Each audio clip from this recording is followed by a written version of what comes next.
କିନ୍ତୁ ଯେତେବେଳକୁ ମୁଁ ବ୍ୟାଚଲର ଥିଲି ଗୋଟେ ଘଟଣା ମୋ ସହିତ ଘଟିଲା। ପ୍ରାୟ ସକାଳ 3:30 ସମୟରେ ଦିନେ ମୁଁ ଶୋଇଛି। ମୋ ଘରେ ଆଉ ଏତେ ସାମାନ ନାହିଁ, ଜଷ୍ଟ ଗୋଟେ ସୋଫା, ତାପରେ ଏଇ ଘରେ ସୋଫା ପଡିଛି, ଆଉ ସେ ଘରେ ଗୋଟେ ଛୋଟ ସିଙ୍ଗଲ ଖଟଟା, ମୁଁ ଶୋଇଛି। କେହି ଜଣ ମତେ ହଲେଇଲା, ଏମିତି ଆଉ ମତେ ହଲେଇଲେ, ଆଉ ମୁଁ ଉଠିଲି। ଆଉ ଉଠିକିରି ସେ ମତେ ମୋର ଡ୍ରଇଂ ରୁମ୍ କୁ ଆଣିଲେ। ଆଉ ସୋଫା, କାଠ ସୋଫାଟା ଲଙ୍ଗ ଟା, ଆଉ ଦି ସାଇଡରେ ସିଙ୍ଗଲ ରହେ, ଆପଣ ଜାଣିଥିବେ। ଆଉ ସେ ସିଙ୍ଗଲ ଜାଗାରେ ବସିଲେ, ଆଉ ମୁଁ ଲଙ୍ଗ ଜାଗାରେ ବସିଲି। ଆଉ ସେ ଶୁକ୍ଳ ବସ୍ତ୍ର ପରିଧ ହେଇଥିଲେ, ଆଉ ତାଙ୍କର ମୁହଁ ମୁଁ ଦେଖି ପାରୁନଥିଲି, ପୁରା ତେଜମୟ ମୁହଁ ଥିଲା, ଫେସଟା ତେଜମୟ ଥିଲା। ଆଉ ଯେତେବେଳକୁ ମୁଁ ବସିଛି, ଆଉ ସେ ମତେ ସେବା କାର୍ଯ୍ୟର ବିଷୟରେ କଥାବାର୍ତ୍ତା ହଉଛନ୍ତି। ହଁ ହଁ ବୋଲିକି ମୁଁ କଥାବାର୍ତ୍ତା ହଉଛି। ତାପରେ ମୁଁ ଭାବିଲି କି ମୁଁ ସ୍ୱପ୍ନ ଦେଖୁଛି, ଠିକ ଅଛି। ଆଉ ଯେତେବେଳକୁ ଆଉ ମୋର ଟିକେ ଚେତା ଆସିଲା, ଆଉ ଚେତା ଆସୁ ଆସୁ ମୁଁ ଦେଖୁଛି, ମୁଁ ଛୁଇଁ ଦେଖୁଛି ମୁଁ ନିଜକୁ କି ମୁଁ ସଫାରେ ବସିଛି। ଆଙ୍କେ କିଏ ବୋଲି ମୁଁ ଉଠି ଦେଖୁ ଦେଖୁ ତାଙ୍କେ ଆଉ ନାହାନ୍ତି, ଠିକ ଅଛି। ତ ଅରିଜିନାଲି ମୋର ଜୀବନରେ ଗୋଟେ ଏମିତି ବିଷୟ ଘଟିଗଲା ଯେ କିଏ ମତେ ଉଠେଇଲା, ମୁଁ ଉଠିଲି, ମୁଁ ଗଲି, ଯାଇ ସୋଫାରେ ବସିଲି, ସେ ବସିଲେ, କଥାବାର୍ତ୍ତା ଆମେ ହେଲୁ।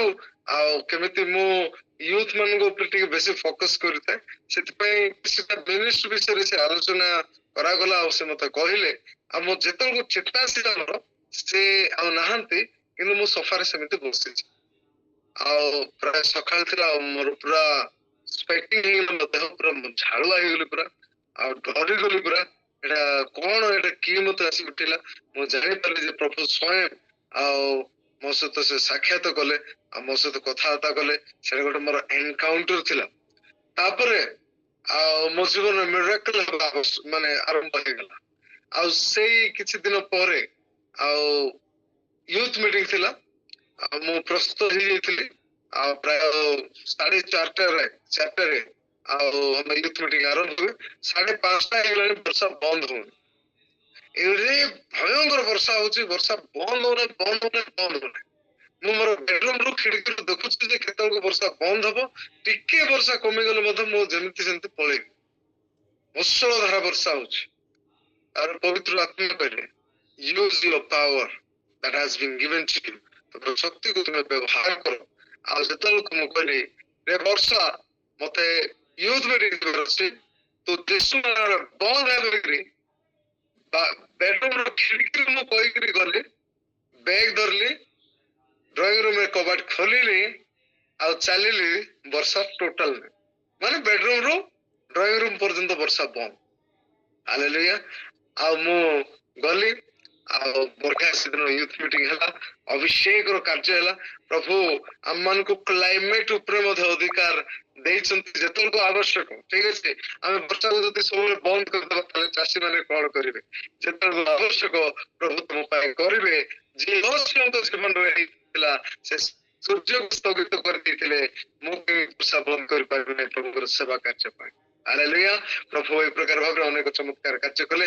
ପୁଣି ଆଉ ଗୋଟେ ବିଷୟ, ଯେତେବେଳକୁ ମୁଁ ନୂଆରେ ପ୍ରଭୁଙ୍କର ସେବା କରିବା ପାଇଁ ଏଇ ଜାଗାକୁ ଆସିଲି, କୋରାପୁଟକୁ। ଆଉ କୋରାପୁଟ ମୋର ଜନ୍ମ ମାଟି, ତଥାପି କିନ୍ତୁ ମୋର ମିନିଷ୍ଟ୍ରି ମୁଁ ବାଙ୍ଗାଲୋରରେ କି ଚେନ୍ନାଇରେ କି ଦିଲ୍ଲୀରେ କରିବି ବୋଲି ମୁଁ ଭାବୁଥିଲି। ଆଉ କିନ୍ତୁ ମତେ ପ୍ରଭୁ ଏଇଠି ଧରି ପଳେଇ ଆସିଲେ। ଆମେ 3 ଜଣ ଗୋଟେ ବାଇକରେ ଯାଉଥିଲୁ ସେମିଲିଗୁଡା। ଏକାନି ଗୋଟେ ଗାଡି, ସେକାନି ଗୋଟେ ଗାଡି ଆସୁଛି, ପୁରା ବ୍ୟବଧାନ ପୁରା ପାଖରେ ଅଛି। ଆମେ ମଝିରେ ଫସିଲୁ। ସେଦିନ ସୁନିଶ୍ଚିତ ମୋର 2ଟି ସାଙ୍ଗ ଆଉ ମୋର ଆକ୍ସିଡେଣ୍ଟ ହେଇଯାଇଥାନ୍ତା, କିଏ ହେଲେ କଣ ଗୋଟେ ହେଇଯାଇଥାନ୍ତା।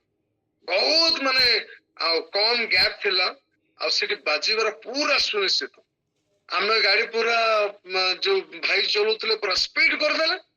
ମୁଁ ମଝିରେ ବସିଛି, ପଛରେ ଆଉ ଜଣେ ପ୍ରଭୁଙ୍କ ଦାସ ବସୁଛନ୍ତି, ଆଉ ଇଆଡେ ଟ୍ରକ୍ ଆସୁଛି, ଇଆଡେ ଗୋଟେ 207 ଗୋଟେ ଗାଡିଟା ଯାଉଛି। ଏମିତି ମାନେ କ୍ରସ କରିଗଲୁ, ଆମକୁ କିଛି ହେଲା ନାହିଁ। ଆମେ ଭାବୁଥିଲୁ ସେଇ ଗାଡି ଏଇ ଗାଡି ଆମକୁ ଚିପି ଦବ ବୋଲିକିରି, ଆଉ ଆମକୁ କିଛି ହେଇନାହିଁ। ଆଉ ଆମମାନେ ବଞ୍ଚିଗଲୁ, ପ୍ରଭୁ ଆମମାନଙ୍କୁ ରକ୍ଷା କଲେ। ପ୍ରେଜ୍ ଦ ଲର୍ଡ। ନଚେତ ସେଦିନ ଆମମାନଙ୍କର ଜୀବନ କିଛି ଗୋଟେ ଘଟି ଯାଇଥାନ୍ତା। हालेलुया।